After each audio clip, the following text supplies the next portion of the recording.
श्रीमद् भगवत गीता सिर्फ एक धर्म के लिए नहीं है, बल्कि इसे धरती के हर इंसान को पढ़ना और समझना चाहिए, ताकि वो अपनी जिंदगी में सुख, शांति और सफलता को प्राप्त कर सके।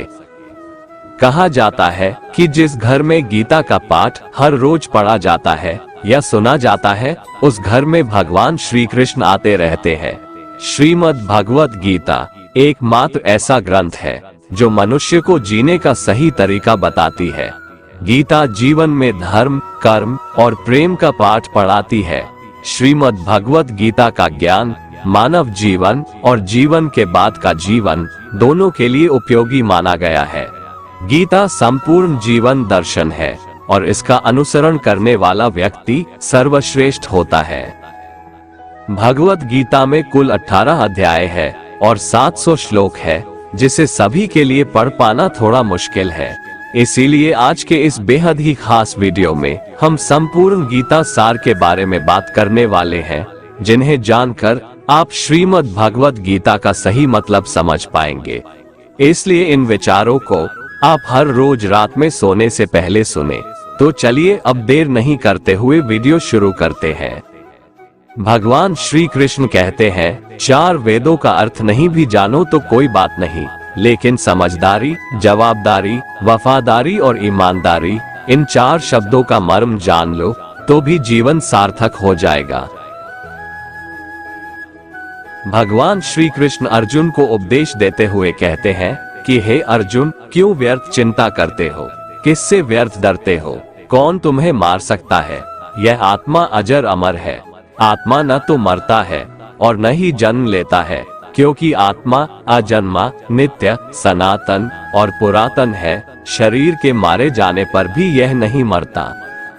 जिस प्रकार मनुष्य अपने पुराने वस्त्रों को त्याग कर नए वस्त्र धारण करता है, ठीक उसी प्रकार आत्मा पुराने व्यर्थ शरीर को त्याग कर नए शरीर को धारण करती है। आत्मा को शस्त्र काट नहीं सकते और न अग्नि इसे जला सकती है, जल इसे गीला नहीं कर सकता और ना ही वायु इसे सुखा सकती है। ये प्रकृति का नियम है। इस सत्य को स्वीकार करके भयमुक्त होकर आज में जीना चाहिए। ज्ञानी व्यक्ति ना तो मरने वाले का शोक करते हैं और ना ही उनका शोक करते हैं जो अभी जिंदा है, क्योंकि वो जानते हैं जो मर गया वो फिर से जन्म लेगा और जो जिंदा है वो एक दिन जरूर मरेगा।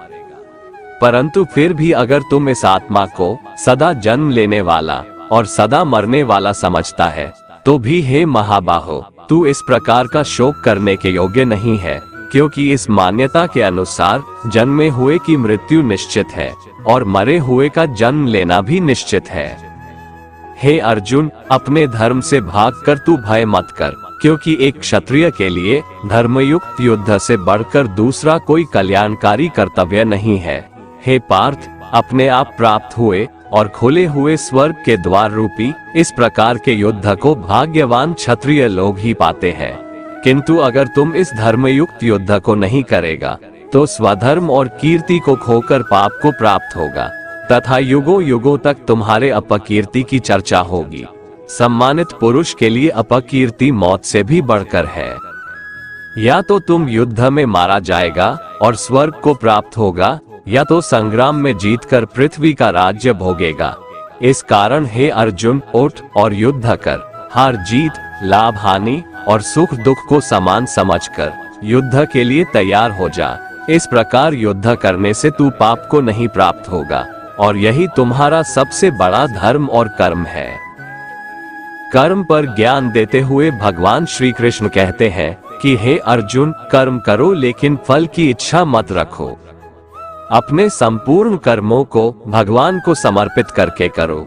जो मनुष्य इस प्रकार से कर्म करता है वह कर्मयोगी कहलाता है। कर्मयोगी की स्थिति इस संसार में एक दाता के समान है और वह कुछ पाने की कभी चिंता नहीं करता। वह जानता है कि वह दे रहा है और बदले में कुछ मांगता नहीं, और इसीलिए वह दुख के चंगुल में नहीं पड़ता। कर्मयोगी कर्म का त्याग नहीं करता है, वह केवल कर्मफल का त्याग करता है और कर्म जनित दुखों से मुक्त हो जाता है। कर्म फल का त्याग कर धर्मनिरपेक्ष कार्य का संपादन भी पूजा के समान हो जाता है। संसार का कोई कार्य ब्रह्म से अलग नहीं है, इसलिए कार्य की प्रकृति कोई भी हो, निष्काम कर्म सदा ईश्वर को ही समर्पित हो जाता है। पुनर्जन्म का कारण वासनाओं या अतृप्त कामनाओं का संचय है। कर्मयोगी कर्मफल के चक्कर में ही नहीं पड़ता, अतः वासनाओं का संचय भी नहीं होता। इस प्रकार कर्मयोगी पुनर्जन्म के बंधन से भी मुक्त हो जाता है। कर्मयोग हमारे आत्मज्ञान को जागृत करता है। इसके बाद हम न केवल अपने वर्तमान जीवन के उद्देश्यों को, बल्कि जीवन के बाद की अपनी गति का पूर्वाभास प्राप्त कर सकते हैं। इस योग में कर्म के द्वारा ईश्वर की प्राप्ति की जाती है। श्रीमद् भगवत गीता में कर्मयोग को सर्वश्रेष्ठ माना गया है। गृहस्थ और कर्मठ व्यक्ति के लिए ये योग अधिक उपयुक्त है। कर्मयोग का कभी नाश नहीं होता। इसके संस्कार साधक के अंतःकरण में स्थित हो जाते हैं और वे साधक को दूसरे जन्म में पुनः साधन में लगा देते हैं। निष्काम भाव से किए गए कर्मों का विपरीत परिणाम भी नहीं होता है और ऐसा साधक भगवान को प्राप्त हो जाता है। श्री भगवान कहते हैं कि आसक्ति रहित कर्म वेदों से भी बढ़कर है। वेद भी सिर्फ 3 गुणों में समाप्त हो जाते हैं, उससे आगे वे भी नहीं जानते। उससे आगे है कर्मयोग। श्री भगवान का कहना है कि कर्म करो लेकिन उससे आसक्ति मत रखो।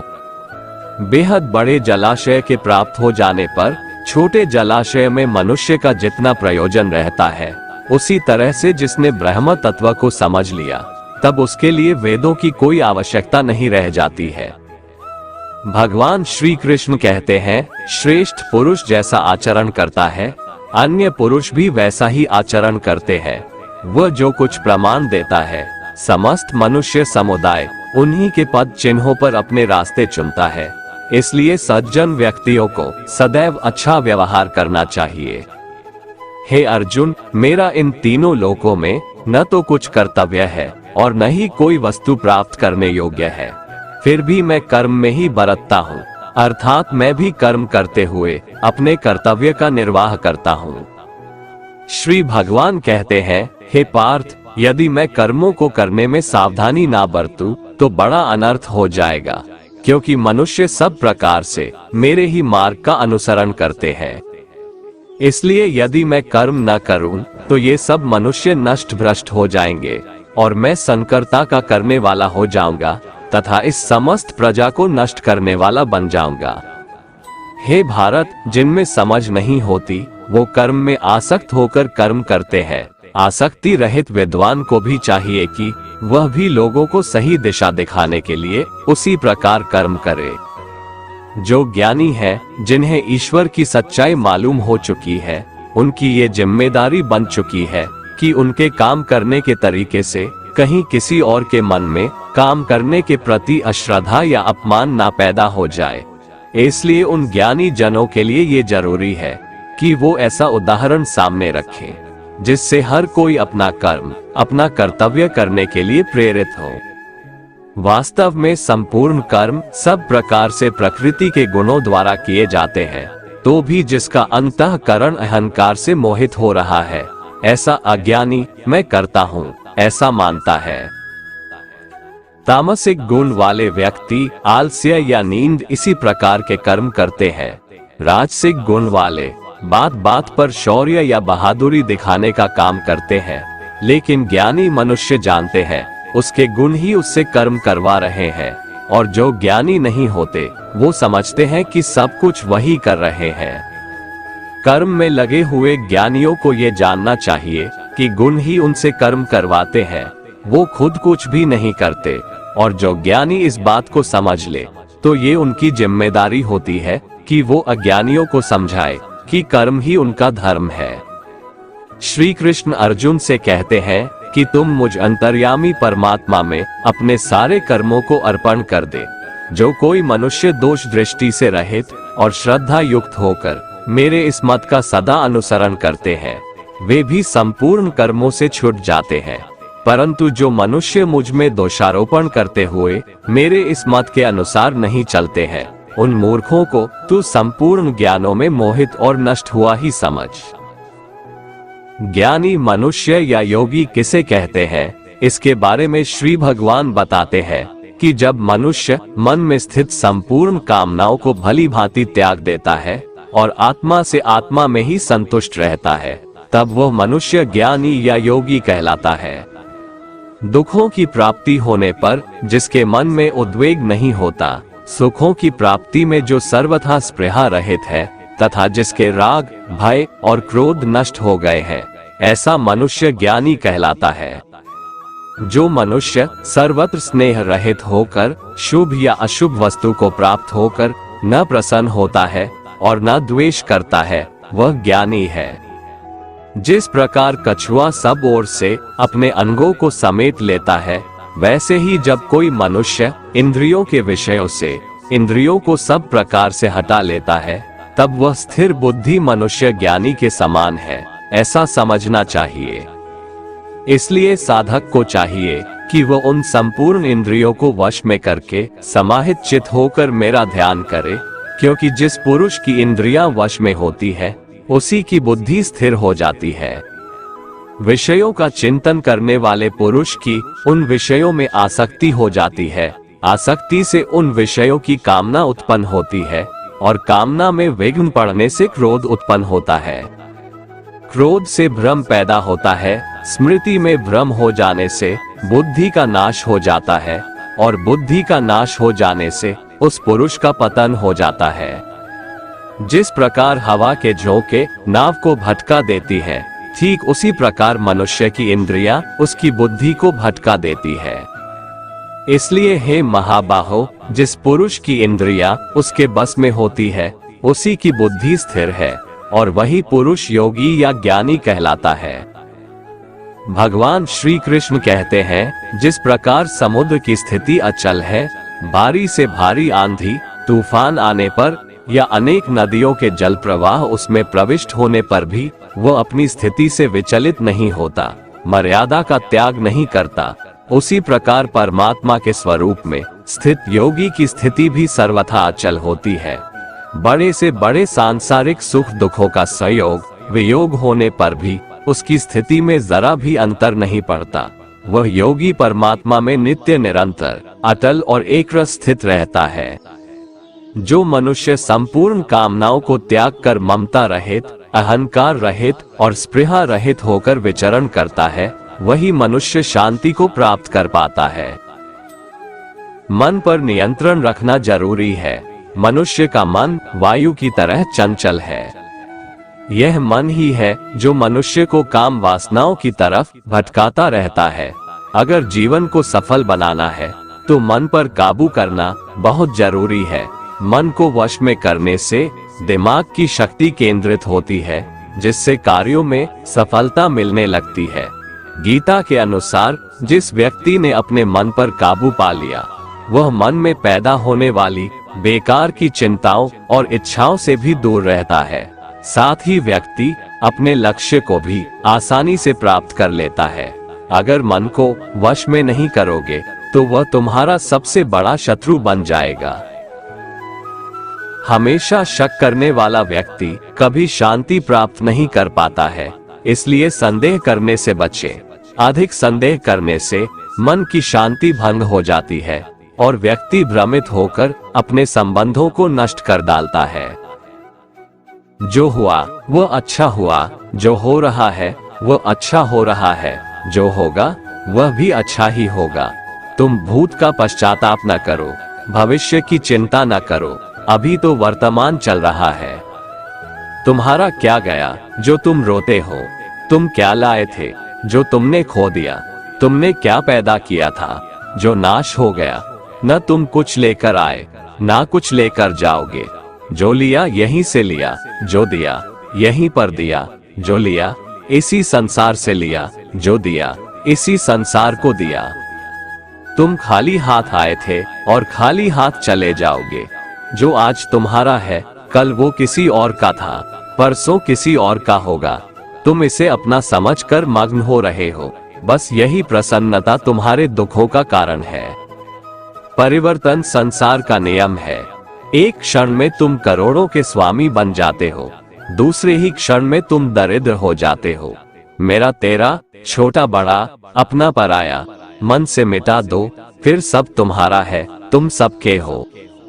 भगवान श्री कृष्ण कहते हैं कि मैं ही सबकी शुरुआत हूँ। मैं शुरुआत से पहले भी था और सब खत्म होने के बाद भी रहूंगा।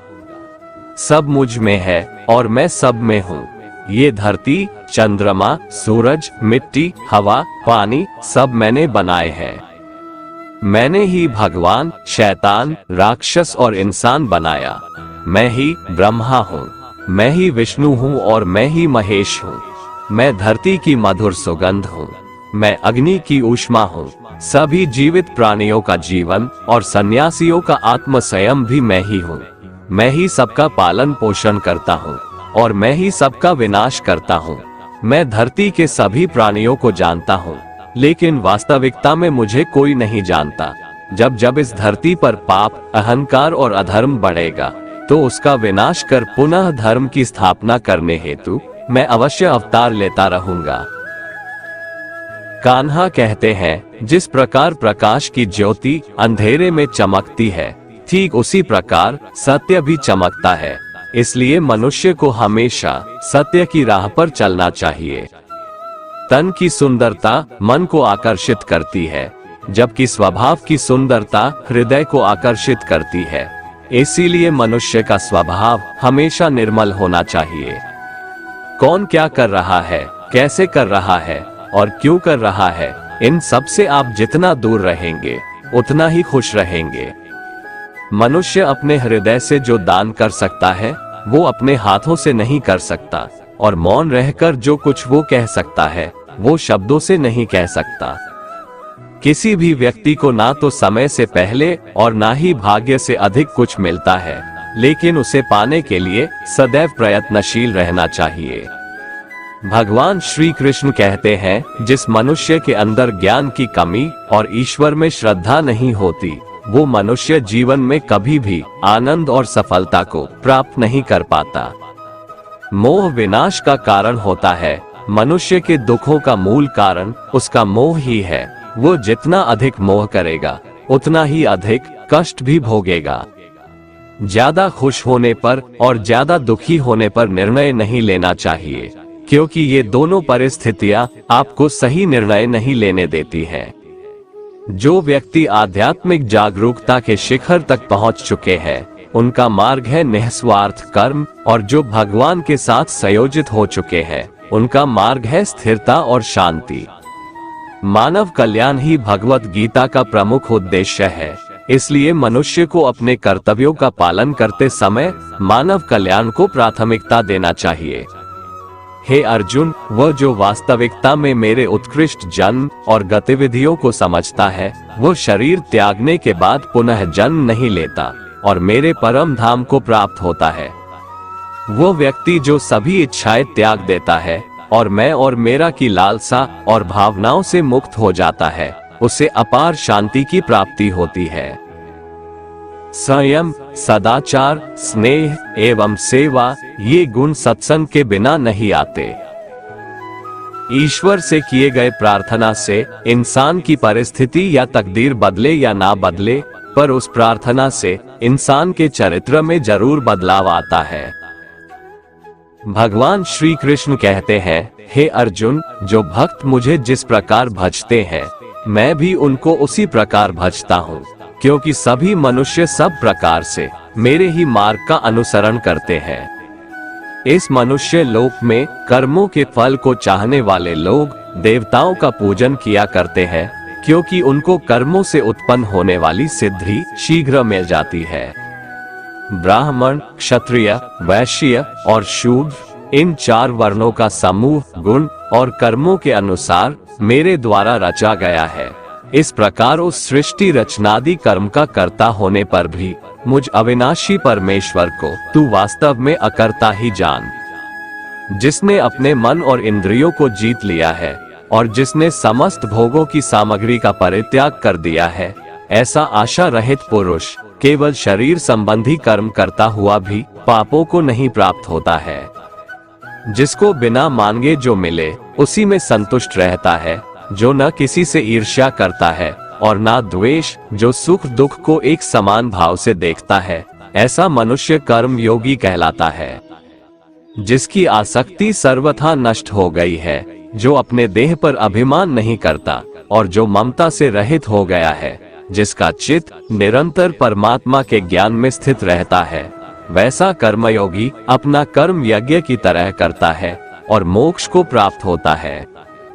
जो अपना सब कुछ परमात्मा को अर्पित कर देता है, जिसके लिए परमात्मा ही सब कुछ है, जो अपने हर कर्म में परमात्मा को देखता है और हर कर्म परमात्मा के लिए करता है, वैसा कर्मयोगी मोक्ष का अधिकारी होता है।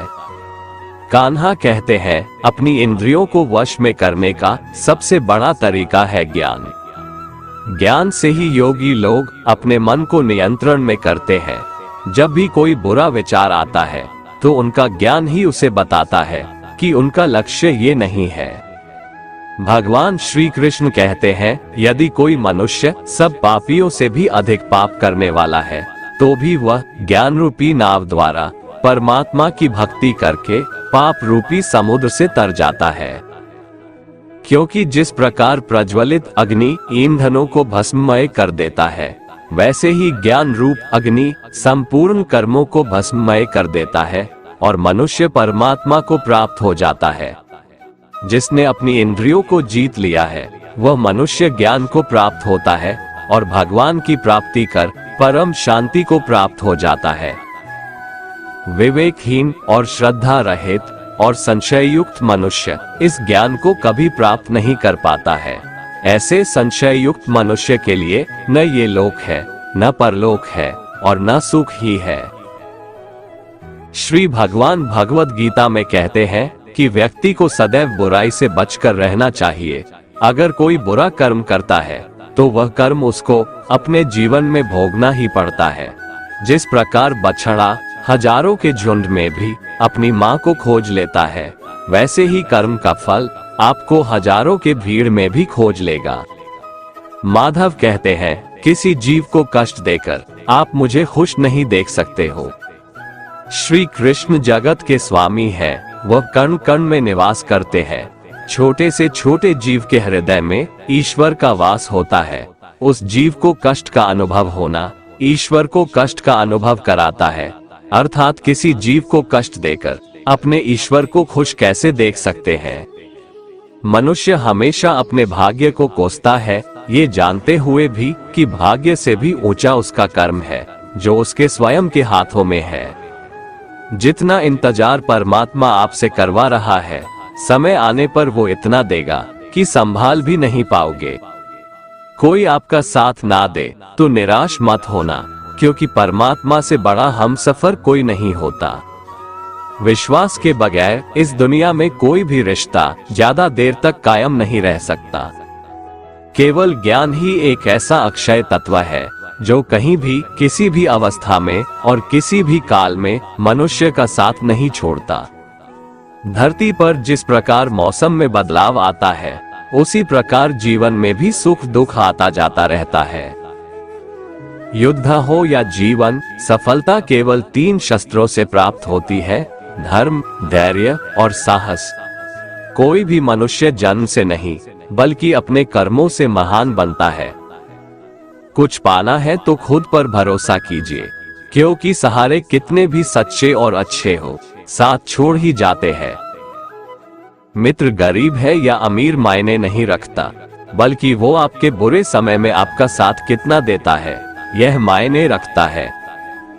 धर्म चाहे जो भी हो, अच्छे इंसान बनो, हिसाब हमारे कर्म का होगा, धर्म का नहीं। प्रकृति के 3 गुण, सत्व गुण, रज गुण और तम गुण से उत्पन्न होने वाले भाव, उन सबको तू मुझसे उत्पन्न होने वाला समझ, परंतु प्रकृति के गुण मेरे अधीन रहते हैं, मैं उनके अधीन नहीं हूँ। प्रकृति के इन तीनों गुणों से उत्पन्न भावों द्वारा संसार के सभी जीव मोहग्रस्त रहते हैं। इस कारण वे मुझ परम अविनाशी को नहीं जान पाते हैं। हे अर्जुन, इन तीनों दिव्य गुणों से युक्त मेरी माया को पार कर पाना असंभव है, परंतु जो मनुष्य मेरे शरणागत हो जाते हैं, वो मेरी इस माया को आसानी से पार कर जाते हैं। मनुष्यों में अधर्मी और दुष्ट स्वभाव वाले मूर्ख लोग मेरी शरण ग्रहण नहीं करते हैं। ऐसे नास्तिक स्वभाव धारण करने वालों का ज्ञान मेरी माया द्वारा हर लिया जाता है। बुद्धिहीन मनुष्य मुझ अप्रकट परमात्मा को मनुष्य की तरह जन्म लेने वाला समझते हैं, इसलिए वह मेरे सर्वश्रेष्ठ अविनाशी स्वरूप के परम प्रभाव को नहीं समझ पाते हैं। मैं सभी के लिए प्रकट नहीं हूँ, क्योंकि मैं अपनी योग माया द्वारा आच्छादित रहता हूँ। इसलिए यह मूर्ख मनुष्य मुझ अविनाशी परमात्मा को नहीं समझ पाते हैं। जो मनुष्य जीवन के अंत समय में मेरा ही स्मरण करता हुआ शारीरिक बंधन से मुक्त होता है, वह मेरे ही भाव को अर्थात मुझको ही प्राप्त होता है। इसमें कुछ भी संदेह नहीं है। हे कुंती पुत्र, मनुष्य अंत समय में जिस जिस भाव का स्मरण करता हुआ शरीर का त्याग करता है, वह उसी भाव को ही प्राप्त होता है जिस भाव का जीवन में निरंतर स्मरण किया है। इसलिए हे अर्जुन, तू हर समय मेरा ही स्मरण कर। मन बुद्धि से मेरे शरणागत होकर तू निश्चित रूप से मुझको ही प्राप्त होगा। हे पृथापुत्र, जो मनुष्य बिना विचलित हुए अपनी चेतना अर्थात आत्मा से योग में स्थित होने का अभ्यास करता है, वह निरंतर चिंतन करता हुआ उस दिव्य परमात्मा को ही प्राप्त होता है। मनुष्य को उस परमात्मा के स्वरूप का स्मरण करना चाहिए, जो कि सभी को जानने वाला है, पुरातन है, जगत का नियंता है, सूक्ष्म से भी अति सूक्ष्म है, सभी का पालन करता है, अकल्पनीय स्वरूप है, सूर्य के समान प्रकाशमान है और अंधकार से परे स्थित है। जो मनुष्य मृत्यु के समय अचल मन से भक्ति में लगा हुआ योग शक्ति के द्वारा प्राण को दोनों भौहों के मध्य में पूर्ण रूप से स्थापित कर लेता है, वह निश्चित रूप से परमात्मा के उस परम धाम को ही प्राप्त होता है। हे पृथापुत्र अर्जुन, जो मनुष्य मेरे अतिरिक्त अन्य किसी का मन से चिंतन नहीं करता है और सदैव नियमित रूप से मेरा ही स्मरण करता है, उस नियमित रूप से मेरी भक्ति में स्थित भक्त के लिए मैं सरलता से प्राप्त हो जाता हूँ। मुझे प्राप्त करके उस मनुष्य का इस दुख रूपी अस्तित्व रहित क्षणभंगुर संसार में पुनर्जन्म कभी नहीं होता है, बल्कि वह महात्मा परम सिद्धि को प्राप्त करके मेरे परम धाम को प्राप्त होता है। हे अर्जुन, इस ब्रह्मांड में निम्न लोक से ब्रह्म लोक तक के सभी लोकों में सभी जीव जन्म मृत्यु को प्राप्त होते रहते हैं, किंतु हे कुंती पुत्र अर्जुन, मुझे प्राप्त करके मनुष्य का पुनर्जन्म कभी नहीं होता है। जो मनुष्य 1000 चतुर्युगों का ब्रह्मा का दिन और 1000 चतुर्युगों की ब्रह्मा की रात्रि को जानते हैं, वो मनुष्य समय के तत्व को वास्तविकता से जानने वाले होते हैं। ब्रह्मा के दिन की शुरुआत में सभी जीव उस अव्यक्त से प्रकट होते हैं और रात्रि की शुरुआत में पुनः अव्यक्त में ही विलीन हो जाते हैं।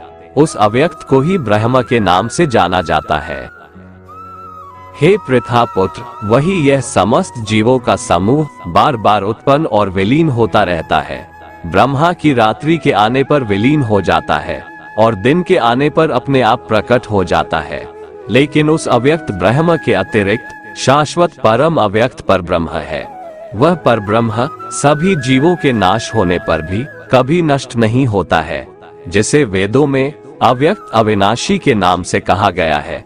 उसी को परम गति कहा जाता है, जिसको प्राप्त करके मनुष्य कभी वापस नहीं आता है, वही मेरा परम धाम है।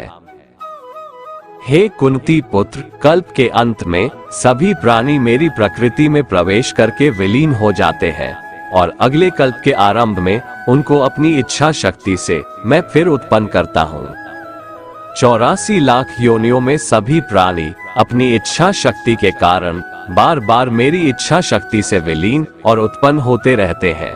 ये सभी पूर्ण रूप से खुद ही मेरी इच्छा शक्ति के अधीन होते हैं, अर्थात मेरी प्रकृति के अधीन होते हैं।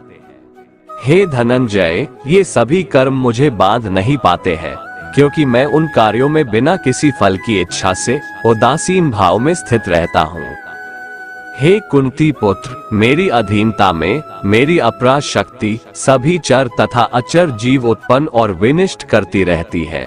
इसी कारण से यह संसार परिवर्तनशील है। मूर्ख मनुष्य मुझे अपने ही समान जन्म मृत्यु को प्राप्त होने वाला समझते हैं, इसलिए वह सभी मनुष्य जीवात्माओं का परम ईश्वर वाले मेरे स्वभाव को नहीं समझ पाते हैं।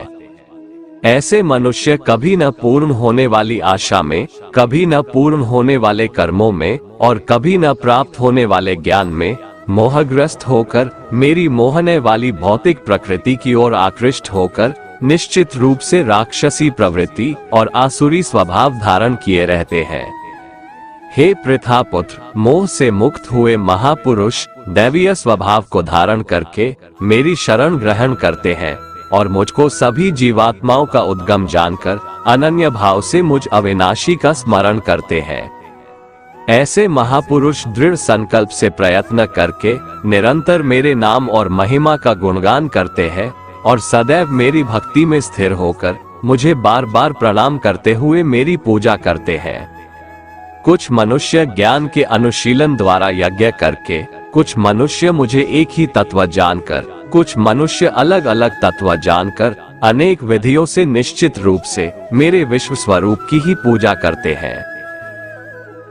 हे अर्जुन, मैं ही वैदिक कर्मकांड को करने वाला हूँ, मैं ही यज्ञ हूँ, मैं ही पितरों को दिए जाने वाला तर्पण हूँ, मैं ही जड़ी बूटी रूप में औषधि हूँ, मैं ही मंत्र हूँ, मैं ही घृत हूँ, मैं ही अग्नि हूँ और मैं ही हवन में दी जाने वाली आहुति हूँ।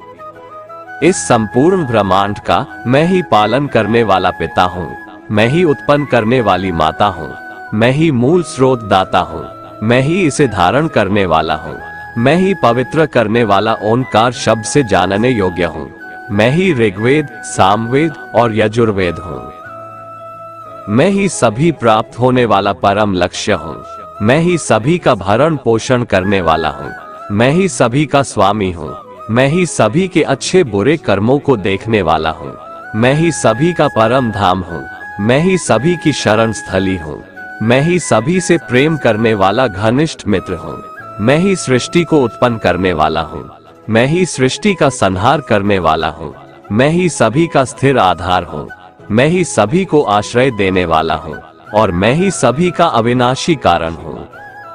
हे अर्जुन, मैं ही सूर्य रूप में तपकर जल को भाप रूप में रोककर बारिश रूप में उत्पन्न होता हूँ, मैं ही निश्चित रूप से अमर तत्व हूँ, मैं ही मृत तत्व हूँ, मैं ही सत्य रूप में तत्व हूँ और मैं ही असत्य रूप में पदार्थ हूँ। जो मनुष्य तीनों वेदों के अनुसार यज्ञों के द्वारा मेरी पूजा करके सभी पापों से पवित्र होकर स्वर्ग लोकों की प्राप्ति के लिए प्रार्थना करते हैं, वह मनुष्य अपने पुण्यों के फल स्वरूप इंद्र लोक में जन्म को प्राप्त होकर स्वर्ग में देवी देवताओं वाले सुखों को भोगते हैं। वह जीवात्मा उस विशाल स्वर्ग लोक के सुखों का भोग करके पुण्य फलों के समाप्त होने पर इस मृत्यु लोक में पुनः जन्म को प्राप्त होते हैं। इस प्रकार तीनों वेदों के सिद्धांतों का पालन करके सांसारिक सुख की कामना वाले मनुष्य बार बार जन्म और मृत्यु को प्राप्त होते रहते हैं। जो मनुष्य एकमात्र मुझे लक्ष्य मानकर अनन्य भाव से मेरा ही स्मरण करते हुए कर्तव्य कर्म द्वारा पूजा करते हैं, जो सदैव निरंतर मेरी भक्ति में लीन रहता है, उस मनुष्य की सभी आवश्यकताएं और सुरक्षा की जिम्मेदारी मैं स्वयं निभाता हूँ। मेरे ऐश्वर्य के प्रभाव को न तो कोई देवतागण जानते हैं और न ही कोई महान ऋषिगण ही जानते हैं, क्योंकि मैं ही सभी प्रकार से देवताओं और महर्षियों को उत्पन्न करने वाला हूँ। जो मनुष्य मुझे जन्म मृत्यु रहित, आदि अंत रहित और सभी लोकों का महान ईश्वरीय रूप को जान जाता है, वह मृत्यु को प्राप्त होने वाला मनुष्य मोह से मुक्त होकर सभी पापों से मुक्त हो जाता है। हे अर्जुन, संशय को मिटाने वाली बुद्धि, मोह से मुक्ति दिलाने वाला ज्ञान, क्षमा का भाव, सत्य का आचरण, इंद्रियों का नियंत्रण, मन की स्थिरता, सुख दुख की अनुभूति, जन्म मृत्यु का कारण, भय अभय की चिंता, अहिंसा का भाव, समानता का भाव, संतुष्ट होने का स्वभाव, तपस्या की शक्ति, दानशीलता का भाव और यश अपयश की प्राप्ति में जो भी कारण होते हैं, ये सभी मनुष्यों के अनेकों प्रकार के भाव मुझसे ही उत्पन्न होते हैं। सातों महान ऋषि और उनसे भी पहले उत्पन्न होने वाले चारों सनकादि कुमारों तथा स्वयंभू मनु आदि, ये सभी मेरे मन की इच्छा शक्ति से उत्पन्न हुए हैं। संसार के सभी लोकों के समस्त जीव इन्हीं की ही संतानें हैं। जो मनुष्य मेरी इस विशेष ऐश्वर्य पूर्ण योग शक्ति को तत्व सहित जानता है, वह स्थिर मन से मेरी भक्ति में स्थित हो जाता है। इसमें किसी भी प्रकार का संदेह नहीं है। मैं ही संपूर्ण जगत की उत्पत्ति का कारण हूँ और मुझसे ही संपूर्ण जगत की क्रियाशीलता है। इस प्रकार मानकर विद्वान मनुष्य अत्यंत भक्ति भाव से मेरा ही निरंतर स्मरण करते हैं। जिन मनुष्यों के चित्त मुझ में स्थिर रहते हैं और जिन्होंने अपना जीवन मुझको ही समर्पित कर दिया है, वह भक्त जन आपस में एक दूसरे को मेरा अनुभव कराते हैं। वह भक्त मेरा ही गुणगान करते हुए निरंतर संतुष्ट रहकर मुझ में ही आनंद की प्राप्ति करते हैं। जो सदैव अपने मन को मुझ में स्थित रखते हैं और प्रेम पूर्वक निरंतर मेरा स्मरण करते हैं, उन भक्तों को मैं वह बुद्धि प्रदान करता हूँ जिससे वो मुझको ही प्राप्त होते हैं। जो मनुष्य मुझसे परम प्रेम करके इस परम रहस्य युक्त गीता शास्त्र को मेरे भक्तों में कहेगा, वो मुझको ही प्राप्त होगा। इसमें कोई संदेह नहीं है। उससे बढ़कर मेरा प्रिय कार्य करने वाला मनुष्यों में कोई भी नहीं है तथा पृथ्वी भर में उससे बढ़कर मेरा प्रिय दूसरा कोई भविष्य में होगा भी नहीं। जो मनुष्य श्रद्धायुक्त दोषों से रहित होकर इस गीता शास्त्र का श्रवण भी करेगा, वह भी सभी पापों से मुक्त होकर मेरे परम धाम को प्राप्त होगा। दोस्तों, अगर आपको हमारा ये वीडियो पसंद आया तो कमेंट में जय श्री राधे कृष्ण लिखें और ऐसे ही प्रेरणादायक वीडियो देखने के लिए हमारे चैनल को सब्सक्राइब कर लें। जय श्री राधे कृष्ण।